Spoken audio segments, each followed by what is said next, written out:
Well, good evening. It's been a long day. I don't plan to have a lengthy discussion here, but there are some important messages that I would have said no matter what the verdict was tonight. First, we all owe a debt of gratitude to the jurors for their service and dedication. They worked hard. Our justice system is not always perfect, but it's the best the world has to offer. And much of the credit for that belongs to citizens who sacrificed to serve as jurors. And our justice system would not work without their service.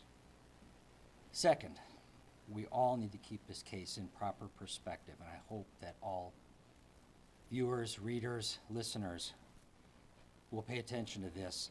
Some have sought to make this about a larger political battle.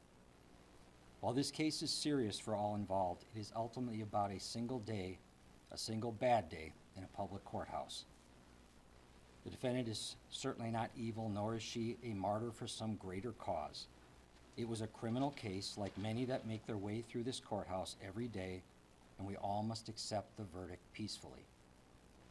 The third thing that I would have said either way, although the majority of the work on this case took place prior to my appointment, I have witnessed the incredible hard work and extraordinary talent of the team here that put the final pieces of this case together over the last month. I'm immensely proud to be part of that team. The team was led by First Assistant U.S. Attorney Richard Froling, Criminal Division Chief Keith Alexander, and Deputy Criminal Division Chief Kelly Watzka. Those three worked tirelessly 7 days a week for several weeks now to prepare the presentation of this case, and based on my years of experience, it was tried masterfully. Of course, the team was larger than those three assistant U.S. attorneys who appeared in court. Many other attorneys, law enforcement investigators, and litigation support staff also worked long hours to put this together. On behalf of the people of the United States that we serve, I thank all of them for their diligent efforts. I reiterate that all of us need to keep this case in proper perspective and peacefully accept the verdict. This is a serious matter for which the United States government found it necessary to seek to hold the defendant accountable. Experience and common sense, as well as the evidence presented in this case, demonstrate that the safest place to execute an arrest warrant is within a public area of a courthouse, such as the Milwaukee County Courthouse, that is security screening to ensure that none who enter, except law enforcement, are armed. That's why the federal agents sought, as law enforcement does every day, to utilize that safer environment to accomplish this arrest. But the defendant's actions provided an opportunity for a wanted subject to flee outside that safe courthouse environment, which led to a dangerous foot chase through automobile traffic and eventually to an agent taking the subject to the ground, which is always hazardous for both the officer and the suspect. There was certainly potential for many other dangers as well. Thankfully, no one was injured in that apprehension. Law enforcement work is fraught with dangers, and our law enforcement officers put their lives on the line every day. Here, they were carrying out their sworn responsibility to execute an arrest warrant. When they perform their duties, they should reasonably be entitled to do so in the safest possible conditions. When someone, especially a sworn public official, puts them in unnecessary danger by obstructing those efforts to make an arrest as safely as possible, they must be held accountable. The defendant exercised her constitutional right to put the government to its proof. We met that burden, and the jury has found the defendant guilty. It will now be up to the judge to determine what are the appropriate consequences. We'll have more to say about the circumstances relating to the case at the sentencing hearing. I can take a few questions tonight. What do you think this split verdict says to the community? Well, it was two different charges. The jury had to consider two different sets of elements. They worked hard. They concluded as to one, the defendant was not guilty, that we didn't meet our burden of proof. As to the other, we did. That it happens with some regularity in the court system. Hey Brad, did anyone get offers when meeting this case, any of the witnesses? Not that I'm aware of. What will the government be asking for when it comes to sentencing? Those were a little far off from those determinations. You may have heard the judge set a briefing schedule. relating to judgments on the verdicts. And once that's through, there will be a pre-sentence investigation report that's filed. We'll make all those determinations once we have all of the information we should have before that. Could you just repeat what the jury ruled on which count and what the exposure is for Judge Dugan on maximum penalties? I don't have that in front of me. The jury acquitted Judge Dugan on the misdemeanor count. They found her guilty on the felony count.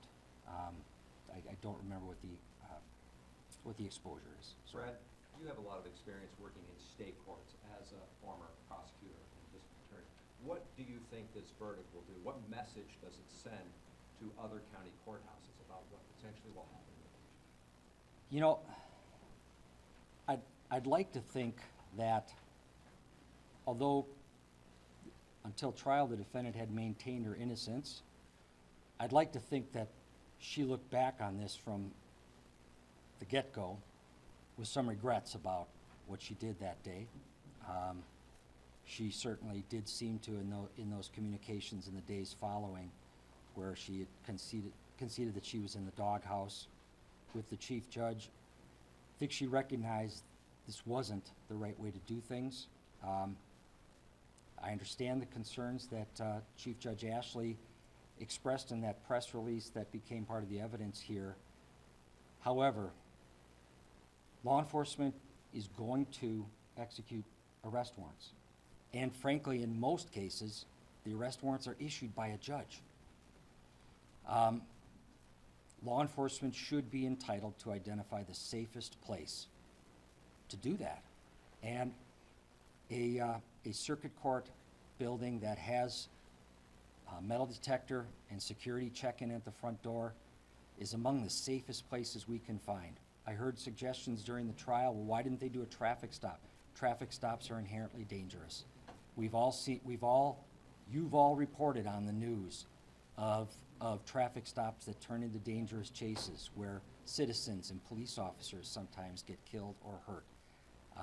That's not a safer way to do it. This was the safest way to do it. Like I said, I understand the concerns that Chief Judge Ashley expressed, but in the end, this is a way to do it that is safer for everyone. So There's do you been believe? discussions recently about this case, the outcome having impacts on judges across the country, what they are or not able to do in their own courtrooms. What are your comments on people who may be concerned coast to coast? Well, there was an important distinction made in the draft policy from Chief Judge Ashley and in the evidence in this case.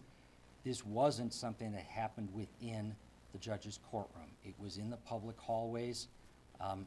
Frankly, in my time as a judge in Waukesha County, we had a similar request of law enforcement that if you were there to execute an arrest warrant, that you let us call the case first.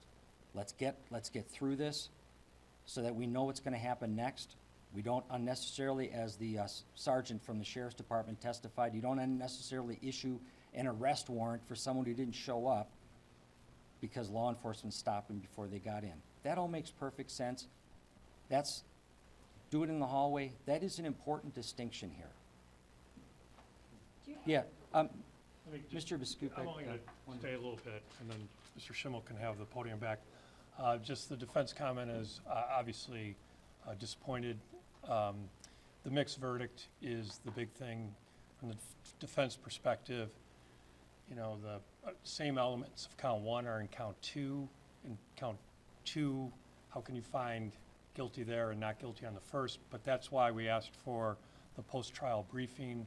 Judge hasn't set a sentencing date, so obviously he's going to take this seriously as well. And I would just say the case is a long way from over. Thank you.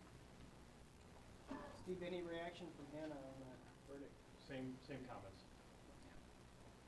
Brad, what about the idea that immigration enforcement chills access to the justice system in Wisconsin, Milwaukee? So that was a theme in this. There are immigrants who come to court as victims as often as there are immigrants who come to court as defendants. If you have a warrant for your arrest, you should be expecting that somewhere, sometime, law enforcement's gonna catch up with you and execute that warrant for arrest. It isn't unfair that law enforcement chooses that place, a public hallway at a courthouse, to do this. Do you have a response to the defense saying that the Trump administration is trying to make an example out of Judge Dugan? This office is a professional law enforcement agency. We weren't trying to make an example out of anyone. This was necessary to hold Judge Dugan accountable in our assessment because of the action she took. That's what we did. There isn't from our perspective in this office, there's not a political aspect to it. Were there any conversations coming out of the U.S. Attorney's Office about this specific case and what was happening this week? You mean the Attorney General's Oh, I'm office? sorry, Yeah. the U.S. Attorney General. Were there The- any comments from the AG and Bond? We have, not directly from the Attorney General. There is a member of the Executive Office of the United States Attorney that manage the U.S. Attorney's offices nationwide that has requested that we keep them advised of the proceedings. That's been the extent of it. Do you see Dugan as a victim in this at all, just by the fact that the Milwaukee County Courthouse did not have a clear policy on immigration arrests inside that building? Well, this case was well underway before I was appointed as United States Attorney here. So I had to get up to speed with what others have been working on. I don't see her as a victim. She made choices. She knew what the policy was and the policy was not. It was clear in the evidence that the policy, and Chief Judge Ashley testified this as well, the policy that they were looking at implementing dealt with what happened in the judge's courtroom. He acknowledged there is no basis upon which they can preclude law enforcement of any kind from making arrests in a public area of the courthouse. She knew that. All right, thank you. It's been a long day. It's been a long week for all of you too. Good night, and Merry Christmas, Happy Holidays.